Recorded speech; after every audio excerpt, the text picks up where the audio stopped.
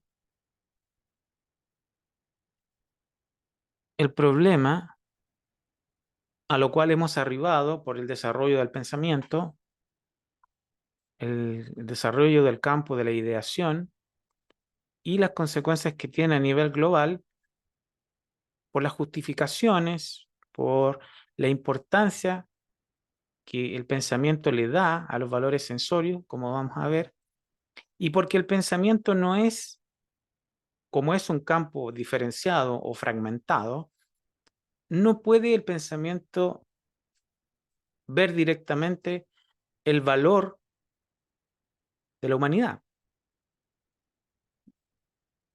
Puede degradarse o degenerarse a tal punto de condicionarse y fragmentarse el pensamiento a tal punto que puede justificar cualquier cosa, incluido el homicidio, el asesinato en masa.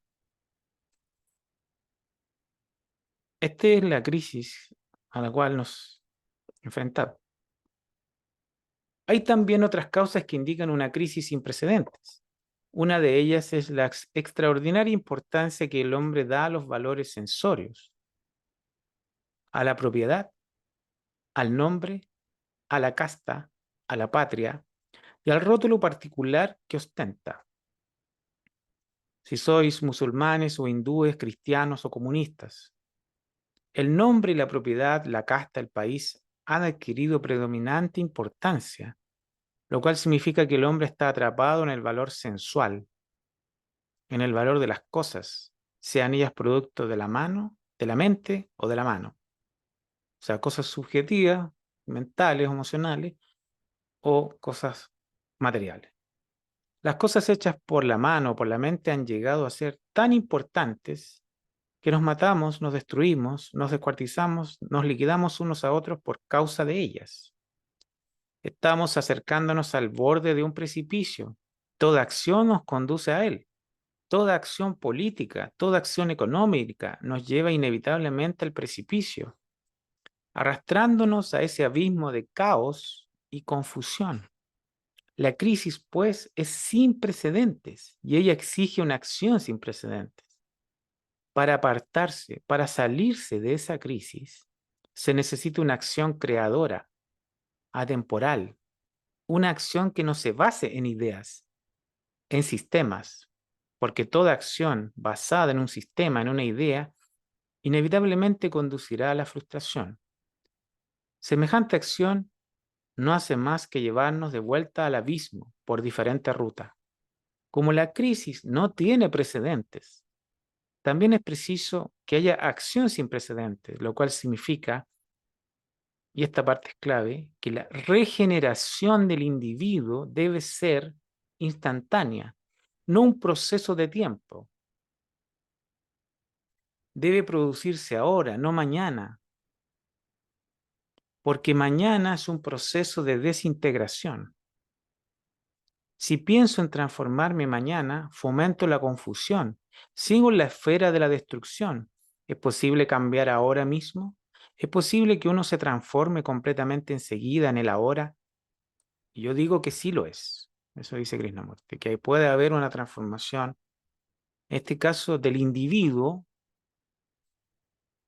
que puede regenerarse, transformarse, haber un cambio profundo en su condicionamiento y de manera tal de salirse de esta corriente de confusión, conflicto y deterioro que es la ideación condicionada de la humanidad, de cada uno de nosotros, porque cada uno de nosotros aportamos a ese gran campo de ideación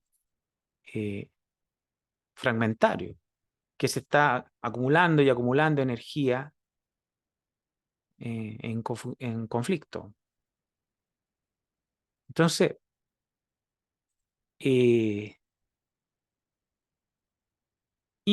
plantea Krishnamurti que esa mutación, ese cambio profundo que debe ocurrir en cada uno de nosotros, no ocurre en el tiempo, no ocurre mañana, sino ahora. Mañana, como hemos venido estudiando, es la proyección de lo conocido, es el devenir, es el tiempo, es el yo llegando a ser. Por lo tanto, en ese cambio, en esa transformación de los contenidos de la conciencia o el condicionamiento, no puede introducirse el tiempo. Por eso tiene que ser ahora, no mañana. ¿Ya?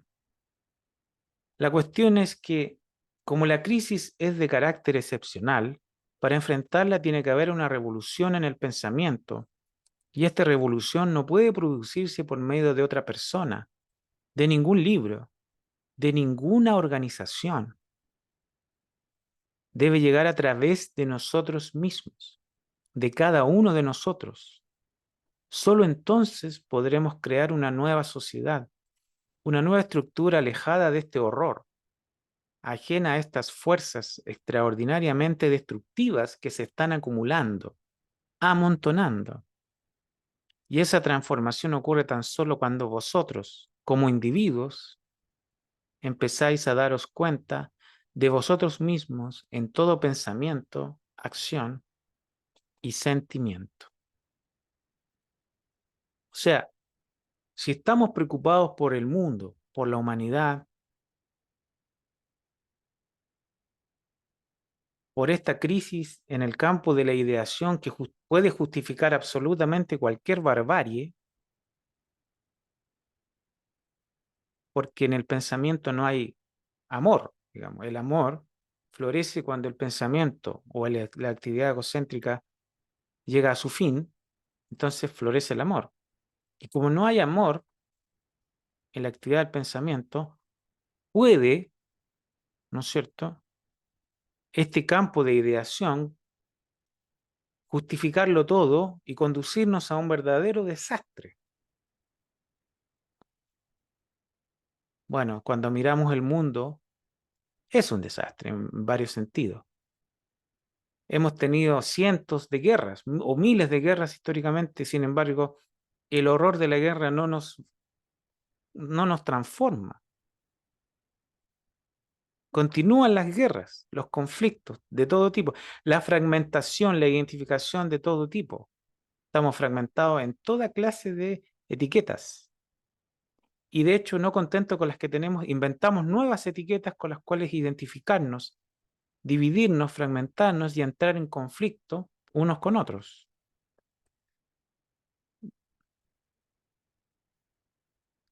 Y esa etiquetación, esa fragmentación, esa imagen con la cual nos identificamos y identificamos a los demás y nos dividimos por etiquetas, es lo que nos distancia, genera una barrera y no podemos entrar en comunión unos con otros. No podemos tener un contacto, una comunión unos con otros, que sería el afecto, la capacidad de entrar en un estado de integración con todo, no solo con la humanidad, sino que con la naturaleza también. Entonces, Krishnamurti propone acá que, claro, nosotros podemos, mediante hacer propaganda para cambiar el mundo, pero la propaganda no va a cambiar el mundo. O las ideas con las cuales podamos introducirle a la gente no van a cambiar a las personas, van a introducir un conjunto nuevo de ideas o ideologías o doctrinas, pero no va a haber un cambio, va a haber un cambio superficial, un cambio doctrinal, ideológico, pero no va a haber un cambio radical, que es salirse, abandonar la actividad egocéntrica, abandonar el campo de la identificación con etiquetas que fragmentan nuestra percepción de la realidad, salir del campo de la ideación fragmentaria, divisiva, y de alguna forma que opere un cambio radical, un cambio en toda la estructura de nuestros condicionamientos. Salirse de este horror, digamos, de la fragmentación. Y eso, dice Krishnamurti, lo puede hacer solo cada uno de nosotros, digamos. No, no se puede hacer colectivamente, aparentemente, sino individualmente. Porque claro, todos nosotros queremos cambiar el mundo, pero no nos ocupamos de una transformación en nuestro propio condicionamiento, sino que aportamos a la división del mundo. Yo soy de un sector, de una fragmentación religiosa, política, económica, social, cultural, etc. Me divido, me fragmento. En cambio, podemos decir, somos seres humanos y estamos condicionados, estamos fragmentados. Nuestro problema es la actividad egocéntrica, es el condicionamiento y cómo salir del condicionamiento o cómo generar un cambio profundo en la actividad condicionada de la mente. Pero ese problema lo compartimos todos, es el mismo suelo en el cual todos nos paramos, que es el condicionamiento, esa estructura de identificaciones, esa estructura de reacciones que tenemos, que nos hace repetir y repetir esas divisiones, fragmentaciones. Entonces, el problema es la fragmentación, es la actividad egocéntrica. Y eso ese es un problema que lo compartimos todos. Pero tenemos que llegar hasta este punto del estudio, del examen, para verlo y para entrar en la problemática de la transformación, de la regeneración de los contenidos de la conciencia. Si la cuestión es que como la crisis es de carácter excepcional, para enfrentarla tiene que haber una revolución en el pensamiento. Y esta revolución no puede producirse por intermedio de otra persona, de ningún libro, de ninguna organización. Debe llegar a través de nosotros mismos, de cada uno de nosotros. Solo entonces podremos crear una nueva sociedad, una nueva estructura alejada de este horror, ajena a estas fuerzas extraordinariamente destructivas que se están acumulando, amontonando. O sea, siempre en el mundo, producto que estamos condicionados y fragmentados, se están amontonando y acumulando fuerzas psíquicas que en algún momento se rompen y ahí vienen las crisis, las guerras. Y esa transformación ocurre tan solo cuando vosotros, como individuos, empezáis a daros cuenta de vosotros mismos en todo pensamiento, acción y sentimiento. O sea, autoconocimiento, que es lo que hemos venido estudiando, que es la percepción de lo que es, de instante en instante. Por un lado, estamos estudiando la posibilidad de la mutación de los contenidos de la conciencia, de la liberación de la mente, por decirlo de alguna forma, o la liberación de la inteligencia, del amor y la compasión. Y por otro lado, estamos enfrentando la crisis de la ideación del mundo, que puede justificar cualquier barbaridad, cualquier atrocidad. Por la ideación se justifica absolutamente todo, que según pensemos nos va a llevar a un buen fin. Pero no existe eso. Un mal medio no nos puede llevar a un buen fin. Krishnamurti solía decir, los medios son el fin. O sea, el modo en que nos relacionamos con los demás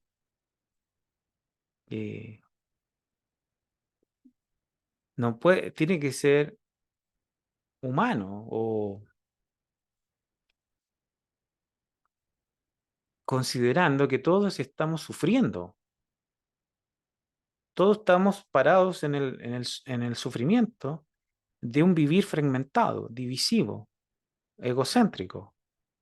Todos los seres humanos estamos sufriendo por el condicionamiento. Y porque estamos sufriendo es que hacemos todas estas cosas, esta corrupción, estas barbaridades. Por eso también Krishnamurti hablaba de la compasión. O sea, cuando empezamos a darnos cuenta de la raíz del problema de la humanidad, que es la actividad egocéntrica. Y que ahí es donde tenemos que empezar a apuntar nuestro desarrollo interno.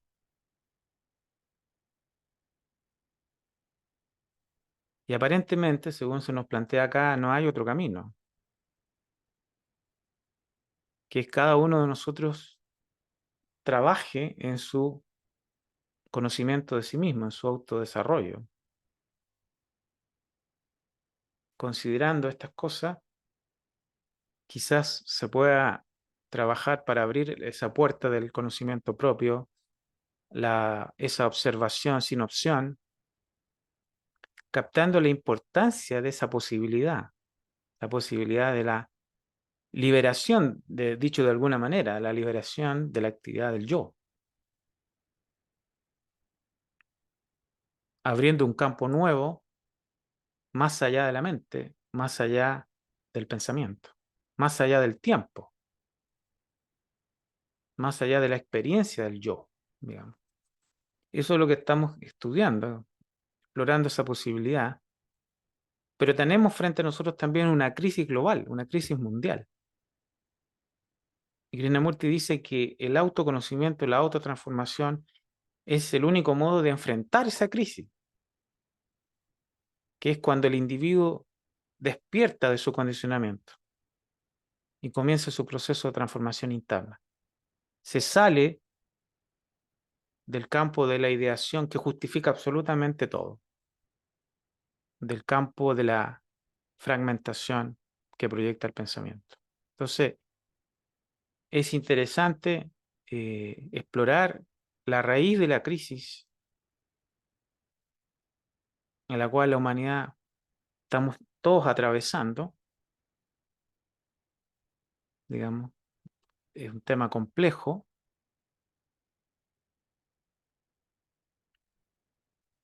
pero aparentemente es efectivo porque hacemos toda clase de cosas para controlarnos, para controlar al ser humano, y no hay resultados. La crisis mundial sigue adelante. Eh, a pesar de las amenazas, a pesar de todo tipo de coerción, la crisis mundial sigue adelante. Entonces, por eso que Krishnamurti dice, todo ha fracasado, y digamos, de alguna manera, lo que queda es el autoconocimiento y la autotransformación. Bueno, eso es una perspectiva que se nos está dando para estudiarla, para explorarla con relación a este problema, que vendría siendo el efecto global de la actividad egocéntrica y la crisis que implica, que es el deterioro continuo, la degeneración, el deterioro en el cual se ve reflejado que podemos justificar cualquier cosa, haciendo que nos vayamos sepultando de alguna forma en el deterioro de la actividad de la mente, en la fragmentación de la mente, ¿Mm? Alejándonos de las posibilidades de desarrollo de de un estado de conciencia superior, integrado, unitario. Bueno, eso es una forma de ver esta crisis que me parece muy interesante. Bueno, lo vamos a dejar hasta acá y vamos a buscar otro capítulo para el cual continuar viendo distintos ángulos de este problema del conocimiento de sí mismo. Saludos.